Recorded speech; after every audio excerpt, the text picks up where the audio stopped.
전 세계에 있는 한국 학교는 차세대 동포들에게 한인 정체성을 심어주고 우리말과 문화를 가르치는 중요한 교육기관인데요. 60년 넘는 역사를 자랑하는 타이완 타이베이 한국학교가 최근 학생 숫자가 줄어들면서 운영에 어려움을 겪고 있습니다. 학교의 명맥을 잇기 위해 한인들도 힘을 모았는데 어떤 사연인지 타이완으로 가보겠습니다. 고사리 같은 손을 가슴에 얹고 힘차게 애국가도 불러봅니다. 유치원과 초등학교 교과과정을 운영하는 타이베이 한국학교에서 입학식이 열렸습니다. 올해는 유치원생 1명과 초등학생 9명이 학교에 새로 들어왔습니다. 이번에 한국학교 입학하니까 기분이 어때요? 두근두근했어요. 공부하는 것보다 친구들 만나는 게 더 좋아요. 선생님 만나는 것도 좋고 한국말 더 잘하는 것도 좋아요. 1961년에 설립된 타이베이 한국학교. 한국교육부의 설립 승인을 받고 우리 교육과정을 그대로 잇고 있습니다. 다문화 가정 출신 학생 비율이 전체의 80%에 이를 만큼 높다는 점이 특징으로 꼽힙니다. 학부모들은 자녀가 한국인 뿌리 일부를 잃지 않고 한국말과 문화를 배우기 바라는 마음에 한국학교를 찾습니다. 因为我觉得身为在台韩国人的子女，我觉得从小让他们还是有韩国的文化的认同感是很重要，尤其是学习韩文的部分。除了学习韩文的部分，对国家有认同感，我觉得也是很重要、很好的事情。 한국 사람이라는 어떤 자긍심뿐만 아니라 제가 사실은 교육적인 부분에 있어서도 서로 이제 맞벌이를 하다 보니까 가정 내에서 이제 한국어 교육에 있어서 조금 부족한 부분이 많아서요. 예, 한국 학교로 이제 진학을 시키게 되었습니다. 하지만 최근 한국 학교 학생 숫자는 점점 줄고 있습니다. 초등학교 입학생은 예년보다 25% 이상 줄었고 전체 유치원생 규모도 60%까지 감소했습니다. 작년에 이제 3학년 담임을 했었는데 그 아이들이 입학할 때만 해도 반 정원이 꽉 차서 이제 대기 정도까지 대기 학생이 있을 정도였다고 해요. 근데 올해 이제 1학년 입학하는 학생은 10명이 채 되지 않거든요. 그리고 또 지금 유치원 학생 수도 더 적고. 이처럼 학생 규모가 줄어든 데에는 타이완의 저출생 기조가 한몫했습니다. 학계 출산율이 0.87명에 불과하다 보니 학생 숫자가 줄어들 수밖에 없는 겁니다. 한국 학교에선 초등교육 과정까지만 받을 수 있다는 점도 학부모들에겐 아쉬움으로 남습니다. 실제로 유치원부터 한국 학교에 다니다가 고학년이 되면 현지 중학교 적응을 위해 전학을 가는 경우가 적지 않습니다. 지난해 한국 학교 졸업생은 2명에 불과했습니다. 중학교가 없다 보니까 대부분이 초등학교 3, 4학년까지는 다니다가 중학교 진학을 위해서 전학을 해가는 그런 형태가 되고 있습니다. 학생 규모는 점점 줄어드는데 학교 운영을 위한 필수 지출은 그대로 나가다 보니 재정적 어려움을 피할 수 없는 상황. 학교의 명맥을 잇기 위해 한인사회도 십시일반 후원금을 모으는 등 힘을 보태고 있습니다. 이제 많은 분들이 사실 도와주고 계셔요.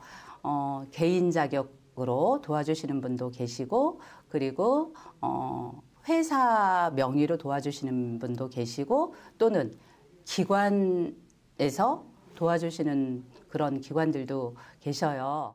당연히 여기에 살고 있는 모든 한국 교민들은 한국 학교에 대해서 관심이 굉장히 많죠. 학교를 위해서 그 기금을 갖다가 저희가 이제 학교 발전을 위하여 모금을 하려고 그런 계획을 가지고 있습니다.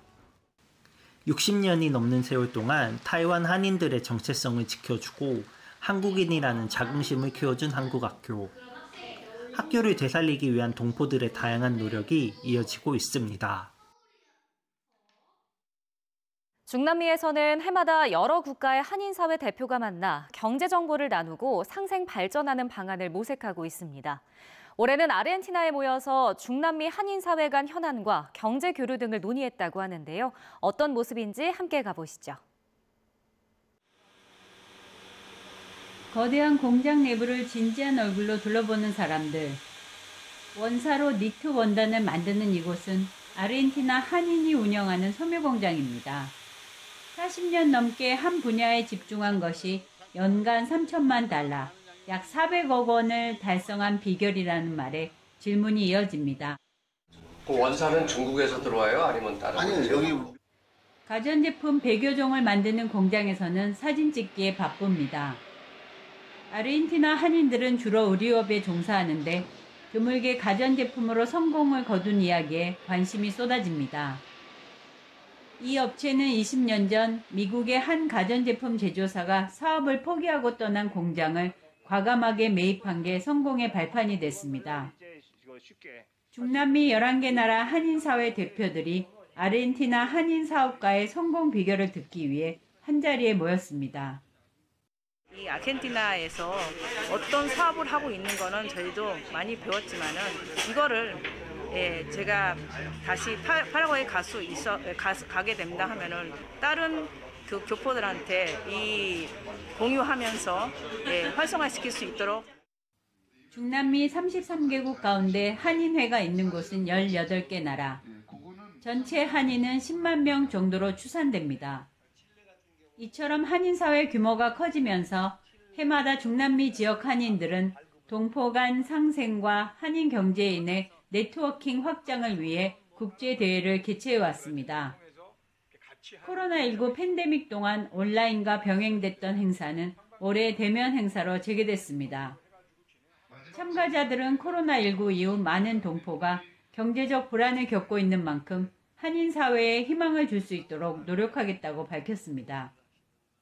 팬데믹 이후로 대체적으로 경제적인 불안감 그리고 정치적인 불안감으로 인해 많은 교민들이 한국으로도 가셨고 또 현지에 있는 젊은이들을 여러 단체들이 같이 힘을 모아 새로운 희망을 가질 수 있도록 많이 노력을 하고 있습니다.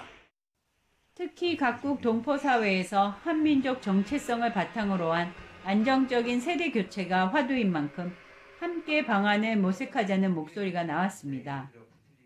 다른 중남미 한인회에서는 어떻게 활동을 재개하고 있는지 또 그 활동들을 통해서 저희 도미니카 한인회도 활성화할 수 있는 그런 방안을 모색해보고자 이 행사에 참여하게 됐고요. 앞으로 이런 기업 탐방을 통해서 많은 2세들한테 새로운 아이디어와 좀 참여를 할 수 있는 그런 기회를 만들었으면 좋겠습니다. 1세대에서 이제 1.5세대, 2세대, 3세대 넘어가는 그런 와중이기 때문에 한인들의 문화와 언어를 저희가 이제 간직해야 되는 그런 관제가 있고, 두 번째는 또 이제 한국이 크게 이제 성장함으로 인해서 아르헨티나뿐만 아니라 전 남미와의 이제 무역에 이런 저희가 교포들이 교두보 역할을 할 수 있는. 모임에 참석한 브라질과 멕시코, 파라과이 등 한인사회 대표 30여 명은 내년 코스타리카에서 열린 행사를 기약하며 사흘 동안의 일정을 마무리했습니다. 독일에서 가장 오래된 한인회 중 하나인 카를스루해 한인회가 60주년 기념식을 열고 축하하는 자리를 마련했습니다. 카를스루해 한인회는 동독 유학생 출신인 탈북 유학생들을 주축으로 기틀이 마련됐다고 하는데요. 어떤 사연인지 함께 만나보겠습니다.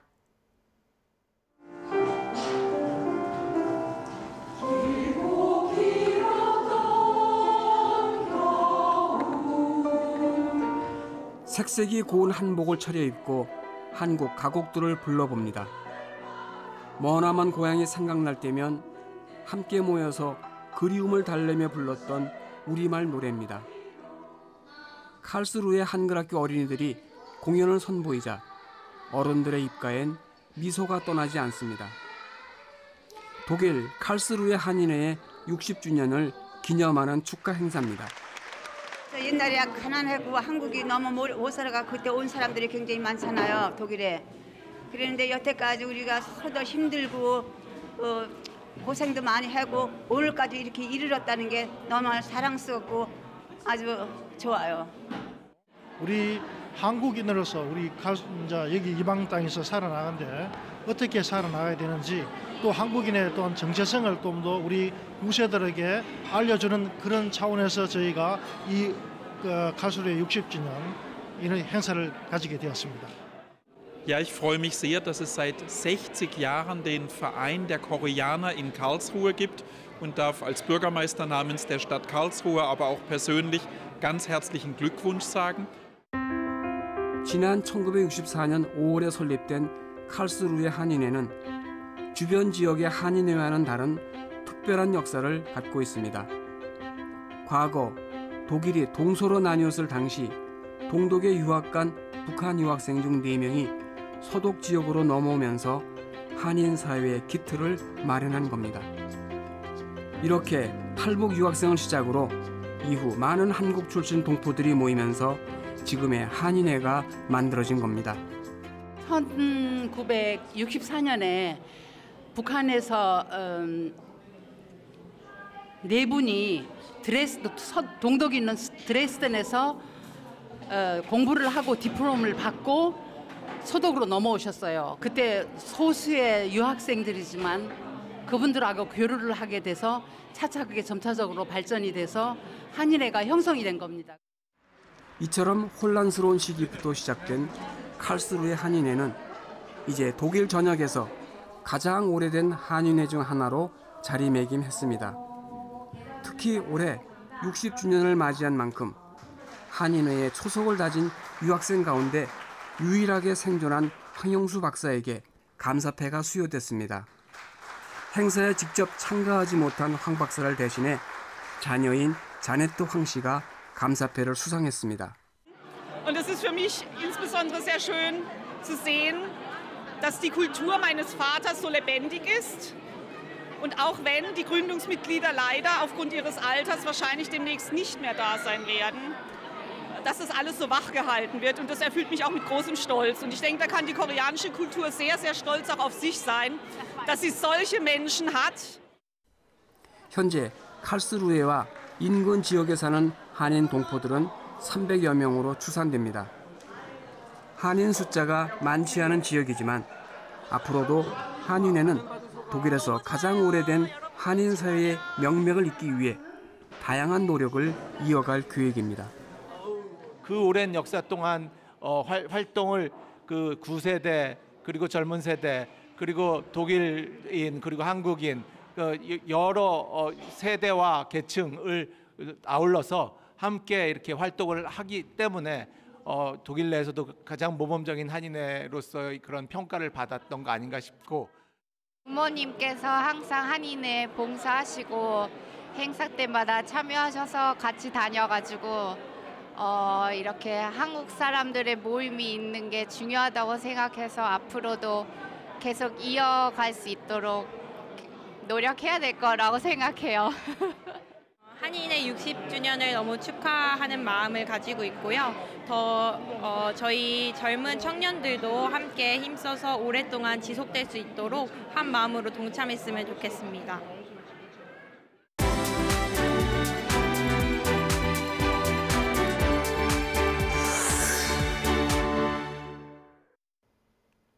한국전쟁 이후부터 지금까지 해외로 나간 입양동포는 20만 명에 이르고 2세와 3세까지 합하면 50만 명을 넘을 것으로 추산됩니다. 입양동포 후손 중에는 뿌리를 지키기 위해 우리 말과 문화를 배우는 이들이 적지 않은데요. 전 세계 한인들의 다양한 삶을 소개하는 글로벌 코리안. 이번 시간엔 아버지에게 물려받은 한국인 뿌리를 소중히 여기고 후손들의 목소리를 전하기 위해 앞장서는 프랑스 입양동포 2세를 소개합니다. 안녕하세요. 저는 네이리스라고 하고요. 저는 26살이에요. 제 아버지가 한국에서 태어나셨는데 7살 때 프랑스에 입양되셨어요.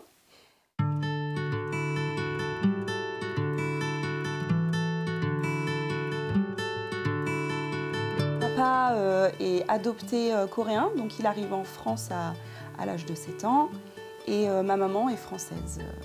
Il n'est jamais intéressé. Je pense que inconsciemment, c'est peut-être aussi le fait d'avoir été adopté à l'âge de 7 ans. Il a dû vivre un abandon qui a peut-être été difficile pour lui, et donc je ne pense pas qu'il a envie de se remémorer ce passé. Il a construit sa vie en France, il a fondé sa famille, mais du coup récemment pour ses enfants, il a quand même fait la demande d'obtenir son dossier ses papiers d'adoption.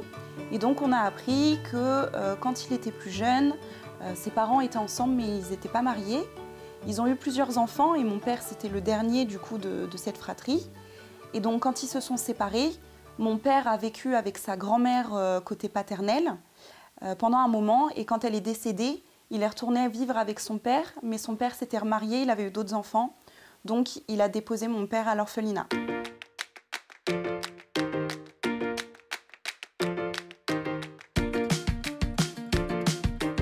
Moi j'ai commencé à me poser des questions sur mes origines et au départ j'ai commencé à m'y intéresser via la musique parce que on commençait à pouvoir entendre du Big Bang et 21 assez facilement en France. Donc j'avais essayé pour la première fois de faire un kimchi en suivant une recette sur internet. Et je dois avouer que maintenant que j'en fais aussi moi-même, mais avec une vraie recette, ça n'avait pas du tout le goût du kimchi qu'on connaît. Mais j'avais essayé, on avait fait ça, on avait fait japchae, on avait fait aussi bulgogi. Donc non, moi je suis très fière d'avoir des origines coréennes. Je m'en cache pas, je le dis. C'est d'ailleurs aussi pour ça que personnellement, comme culturellement j'ai été privée d'une partie de mes origines, du fait que mon père ne parle pas coréen, du fait qu'il ne s'intéresse pas à la Corée, j'essaye moi de m'y intéresser, d'apprendre le coréen, de comprendre ce que sont mes origines pour pouvoir en discuter aussi avec les gens.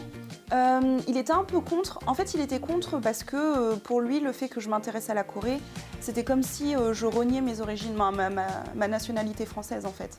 À renier mes origines françaises pour passer sur des origines coréennes. C'est pas mon objectif et voilà, donc maintenant qu'il a compris ça, oui on s'entend bien,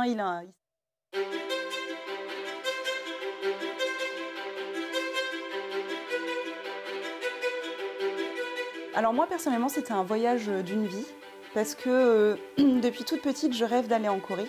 Moi, ce que je retiens de mon voyage, c'est la chaleur des personnes que j'ai pu rencontrer en Corée quand je me sentais un peu seule du coup durant mon voyage. J'ai pensé à mon papa et je les appelais tous les jours. Tous les jours, j'appelais ma famille au téléphone, puisque je sais que moi, quand j'étais plus jeune, je me cherchais beaucoup vis-à-vis de mes origines. Et maintenant, le fait d'avoir rencontré plusieurs personnes, d'avoir discuté avec eux, d'avoir été en Corée, d'avoir rencontré plusieurs Coréens, je me pose un peu moins de questions vis-à-vis de mon identité. Et en fait, j'accepte un petit peu plus mon identité telle que je suis actuellement. J'ai plus l'impression que je dois aller chercher quelque chose ailleurs.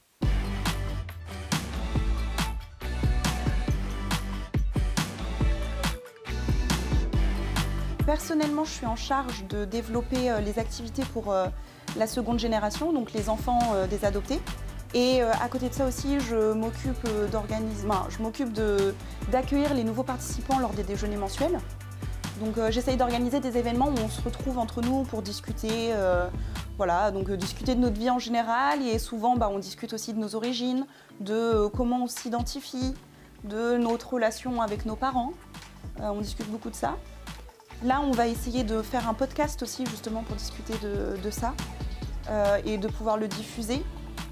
Et j'essaye aussi de développer les liens européens avec d'autres associations et notamment d'autres enfants d'adoptés.